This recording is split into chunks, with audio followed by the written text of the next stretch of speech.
શિયાળામાં મળતા આંબળા 12 મહિના સુધી આથીને સ્ટોર કરીને રાખી શકાય.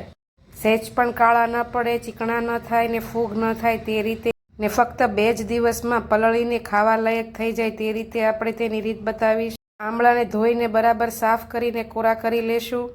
આંબળા બને ત્યાં સુધી સારા લેવાના, તેમાં ખરાબ ભાગ કાઢી લઈ તેનામાં જે આ રીતે કાપા હોય છે ત્યાં કટ મૂકી દેશું. બધા જ આંબળામાં અને પછી તેમાં 2 ચમચી મીઠું અને 1 ચમચી હળદર એડ કરીશું. હળદરને મીઠું ચડિયાતું રાખવું. બધું બરાબર મિક્સ કરીને પછી કાચની એરટાઈટ બરણીમાં આપણે ભરી લેશું અને જેમાં આપણે આંબળા મિક્સ કર્યા હતા તેમાં 1 લીટર જેટલું સાદું પાણી એડ કરી દઈ તે પાણીને આપણે બોટલમાં આંબળા ડૂબે તે રીતે રાખીને બોટલ બંધ કરીને 2 દિવસ માટે મૂકી દેશું. 2 દિવસ પછી તમે જોશો તો આંબળા ખાવા લાયક થઈ ગયા હશે. ચેનલ સબસ્ક્રાઈબ કરવું ભૂલતા નહીં. જય શ્રી કૃષ્ણ.